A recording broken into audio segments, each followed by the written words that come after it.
Señoras, muchachas, atención a este tema porque realmente impacta en nuestra salud. ¿Sabía usted que si tenemos nuestra tiroides enferma, esto podría eventualmente hacer que nuestros sangrados mengüen o nuestros sangrados sean más prolongados o que de repente se ausenten por completo? Y esto definitivamente no es saludable y puede confundirnos. Por eso hoy está con nosotros el doctor Alejandro Villalobos. Doctor, un placer tenerlo en casa. Muy buenos días. Gracias, Patricia, por invitarme. Buenos días. Cuéntenos un poquito, ¿verdaderamente la tiroides llega a influir así en la salud de nuestros ovarios? Prácticamente en la salud de todo el cuerpo. Bueno, pues sí. Porque la glándula tiroides es una glándula que produce unas hormonas que tienen que ver con el control metabólico de prácticamente el funcionamiento de todo el cuerpo. El aparato reproductivo no escapa de ese control metabólico y cuando hay mal funcionamiento de la tiroides se afecta pues prácticamente toda la parte metabólica del organismo en completo, pero en particular la parte reproductiva también se ve muy afectada. Ahora, ese metabolismo, digamos que se ve afectado, ¿cuáles son las consecuencias? ¿Cómo es que lo vemos? Bueno, es que la tiroides, vamos a ver, la tiroides es una glándula. Una glándula es un organismo, una estructura que produce unas sustancias que se llaman hormonas. Y las hormonas se producen en la tiroides, pero actúan a distancia en diferentes órganos del cuerpo.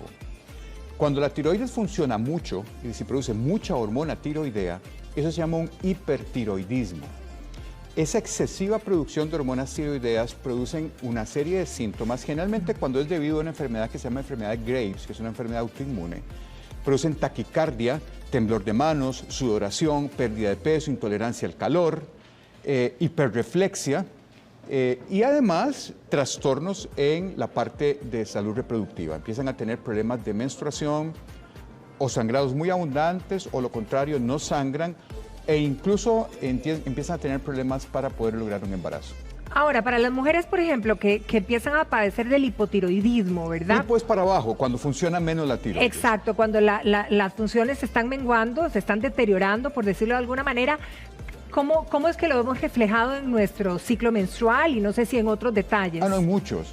Una persona hipotiroidea es una persona hipoactiva, se cansa fácilmente. La fatiga, ¿verdad? Estreñimiento, trastornos de sueño y eventualmente también, obviamente, trastornos a nivel menstrual. Las reglas o no vuelven o se vuelven absolutamente irregulares. Y también podría haber, o en qué casos podría haber un ciclo o una menstruación abundante. En cualquiera de los dos escenarios, tanto en hipertiroidismo como hipotiroidismo, el patrón menstrual cambia, no de una manera patognomónica para alguna de las dos cosas, pero sí definitivamente cambia. A veces se pueden producir sangrados muy abundantes, a veces se puede producir que la regla no venga en 3, 4, 6 meses, a veces se puede producir que la regla no vuelva del todo por un problema de funcionamiento de tiroides. ¿Por qué es que esto ocurre? Exacto. Bueno, la tiroides, como te digo, es una glándula que está ubicada aquí en el cuello, muy pequeñita, en la parte de la base del cuello, en la parte anterior, produce hormonas que tienen un efecto directo en la producción de las hormonas en el interior del ovario. El ovario se puede alterar por la tiroides de dos formas. Una es directamente porque la misma hormona tiroidea afecta la síntesis de hormonas esteroideas en el ovario. Puede producir que el cuerpo amarillo, que es la estructura que queda en el ovario después de la ovulación, funcione muy poco y eso aumenta el riesgo de abortos, aumenta el riesgo de parto prematuro, aumenta el riesgo de infertilidad.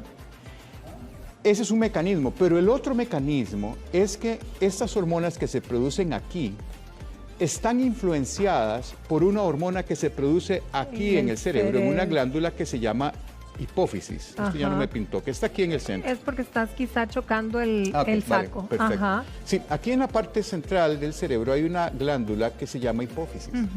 Esa glándula produce una hormona que va por sangre y llega a la tiroides y estimula a la tiroides a producir sus hormonas tiroideas. Resulta que ahí en la hipófisis también se producen las hormonas que estimulan el ovario ovular. Ay, qué increíble. Y también se produce una hormona que es la productora de leche, que se llama prolactina. La prolactina. Entonces, al alterarse la producción de TSH aquí, también se altera la producción de FSH, que es la hormona que estimula el ovario ovular, y de la prolactina, que es la que produce leche. Entonces, ¿por qué se altera la ovulación?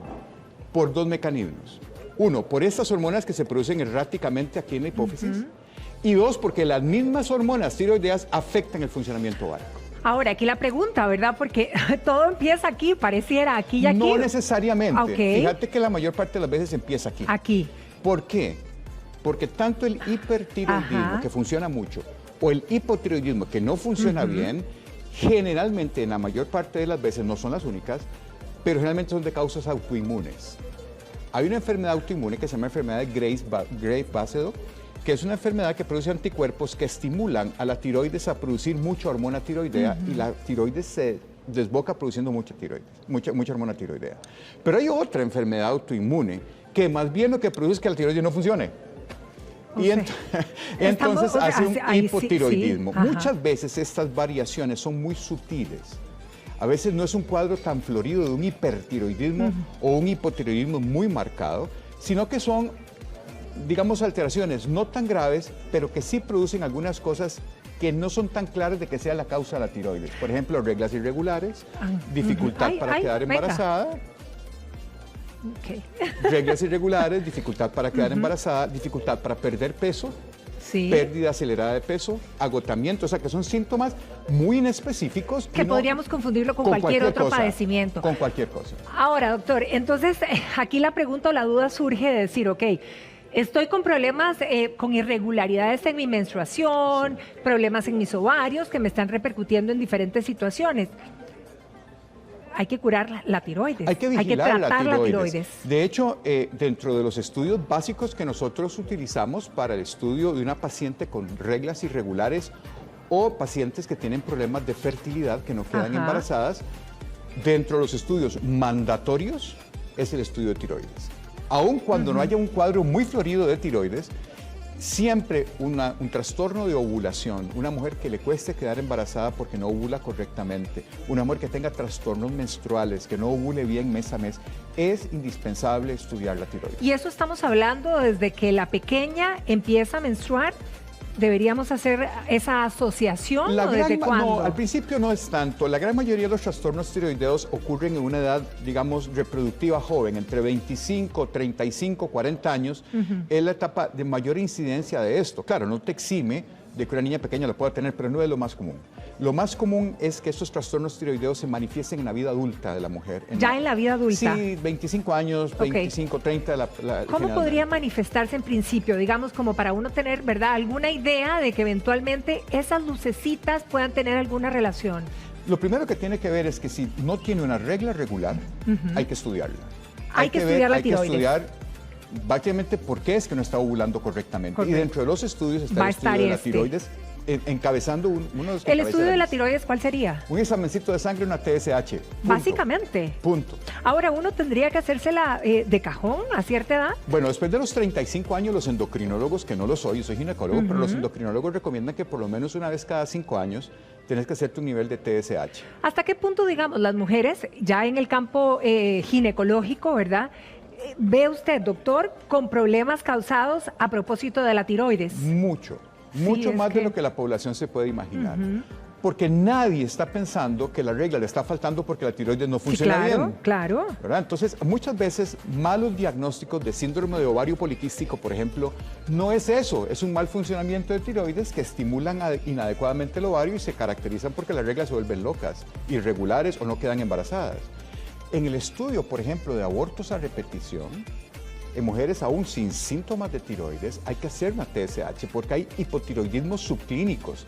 Es decir, la tiroides funciona un poquito menos, la TSH, que es la hormona que estimula la tiroides, esa función está muy alta para poder mantener un rango mínimo normal de la hormona. Eso es suficiente para producir abortos.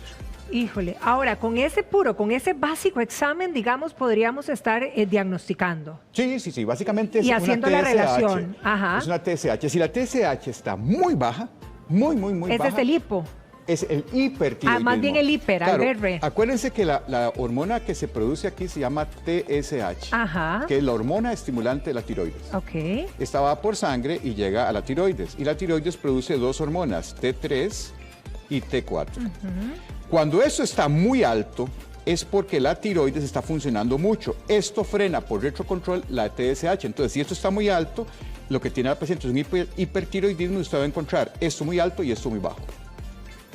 Pero si es al revés, correcto, si esto está muy bajo, porque la tiroides funciona poquito y produce poca hormona tiroidea, la hipófisis entiende que tiene que mandar más hormona para estimularla, porque los niveles de hormona tiroidea están bajitos. Entonces usted se encuentra una TSH altísima y los niveles de T3 y T4 muy bajos. Eso habla de que tiene un hipotiroidismo. Ahora, ¿cómo corregimos? ¿Cómo tratamos para verdaderamente y cómo le llegamos a volver a tener nuestro ciclo menstrual regular, Sí, verdad? la gran mayoría de las veces trabajar o tratar a una paciente con hipotiroidismo es bastante sencillo, porque en el mercado tenemos hormona tiroidea en pastillas.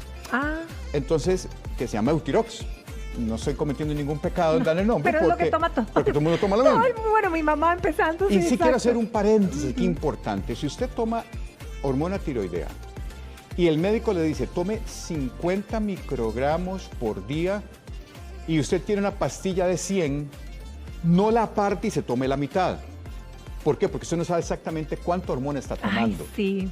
Por eso es que ese medicamento viene en presentaciones muy amplias, miren, de 25, 50, 75, De la dosis 100, que uno 100. ocupe. Lo que usted necesite tomar, tómelo exacto, porque si usted parte la pastilla, usted no sabe cuánto está tomando de la hormona y eso afecta su metabolismo. Ahora, por lo que oigo también, doctor, de las personas que tienen tratamiento para la tiroides es decir, no sé en qué rango de edades, pero cada cuánto debería yo ir a checar si ese porcentaje de mi medicamento está correcto. Sí, bueno, eso tiene que darse un seguimiento. Normalmente no son muy seguidos. Ya cuando usted encuentra la dosis correcta para el paciente, generalmente es una dosis que Es se prolongado. mantiene por el tiempo. Ok. Sí hay que hacer controles o, digamos, si estás al principio controlando una tiroides, si estás con un hipotiroidismo que estás empezando a tratar, sí hay que estar dando un poquito de seguimiento mensual o trimestralmente para ir ajustando la dosis hasta alcanzar la dosis correcta. Claro. Una vez que se alcanza, los controles pueden ser anuales. Ahora, si hablamos y hablamos de la mujer cuando llega a la etapa de la menopausia, por ejemplo, ¿verdad? Y sí, viene con problemas de tiroides y viene con tratamiento de tiroides desde hace rato. Digamos ahí, ¿el impacto ginecológico acaba o...? Bueno, acaba en el sentido de que ya la mujer, como ya no tiene menstruación, Ya el ahí problema no- menstrual ya no tiene se acabó. importancia. Ajá. Y tampoco ovula. Entonces ya, digamos, el impacto hormonal sobre la vida Correcto. reproductiva de la mujer se acabó en la menopausia. Pero la tiroides sí tiene un impacto en la calidad de vida de la mujer posmenopáusica. Una mujer hipotiroidea y posmenopáusica es una mujer que no funciona, es decir, una mujer sin energía, sin actividad, con trastornos de sueño, con trastornos de calores. Sí, no es una excusa, entonces, decir, bueno, ya se acabó, ya no tengo problemas de No, menstruación. porque es que O sea, la tiroides y el ovario sí tienen una relación, digamos, simbiótica muy cercana. Sí, claro. Pero no es solo con el ovario, Claro, es que claro. la tiroides tiene que ver con todo el organismo, con todo el organismo. Por ejemplo, una crisis de hipertiroidismo te puede producir unas taquicardias terribles, o sea, temblores, hiperreflexia, trastornos digestivos, estreñimiento, sudoración. impacta todo. O sea, impacta todo el cuerpo. Ahora, digamos, si mi mamá es hipertiroidea o hipotiroidea, ¿eventualmente yo voy a tener esa carga genética? Si o... hay una carga genética, sí, cuando son enfermedades de tipo autoinmune. que, ¿Verdad? que- Son autoanticuerpos que Ajá. se produce usted misma que atacan la tiroides. Ok. Algunos de esos anticuerpos destruyen la tiroides y disminuyen la producción de hormona tiroidea y hacen un hipotiroidismo, enfermedad de Hashimoto, por ejemplo. Pero hay otros autoanticuerpos que más bien estimulan la tiroides y producen hipertiroidismo. Entonces producen un crecimiento de la glándula, Ay, sí. que es lo que la gente El llamaba bocio. el bocio. Sí, claro. Que realmente es el nombre correcto, es bocio. Bocio, pero sí. nuestra población, te estoy hablando de nuestros tatarabuelos, ¿Qué le llamaban decir? huecho. El huecho, por Bueno, supuesto, hasta claro. hay un cuento del Sí, huecho, claro, del domingo 7. Bueno, claro. era porque antes la población costarricense tenía poco yodo en la alimentación. Y el yodo es necesario para la formación de hormonas tiroideas. Por eso es que la sal es yodada, Es cierto. para controlar un problema que era endémico en Costa Rica del bocio. Ay, qué curioso. Por ¿verdad? hipotiroidismo, Ajá. porque no había yodo para formar las hormonas tiroideas. Entonces, con solo agregar, eso fue una medida de salud pública inteligentísima, porque con solo agregarle un poquito de yodo a la sal, Impactó todas se las acabó el tiroides del problema. país, ¿cómo no? Se acabó el problema del bocio. Sí, claro. ¿Ves? Ahora, vámonos a otro panorama. Por ejemplo, las mujeres que de repente toman la decisión de ser madres, ¿verdad? ¿Cómo juega el papel, digamos, de poder quedar embarazadas con el hiper o hipotiroidismo? Definitivamente la malfunción tiroidea impacta en la capacidad fértil de la mujer. Básicamente por 3 razones. Una, o porque no ovula correctamente. Ajá. 2, o porque ovula óvulos inmaduros. O 3, porque el cuerpo amarillo, que es la estructura que queda en el ovario después de la ovulación produciendo progesterona, se muere rápido. Y entonces o no implanta el embrión o se producen abortos por una baja producción de hormonas tiroideas. Por eso es que es muy importante cuando uno estudia una pareja por infertilidad y la mujer tiene trastornos de ovulación que se caracterizan por reglas irregulares, hay necesariamente que enviar un examen de TSH. Para empezar y tratar. Doctor, como siempre, muchísimas gracias. El Gracias panorama por invitarme. clarísimo y hay que cuidar nuestra tiroides. A cualquier edad, mujeres, hay que cuidarla. Hay que cuidarla. Sí, muchísimas gracias por invitarme. Pase un feliz día, doctor. Igualmente, Muchas Patricia, gracias. gracias.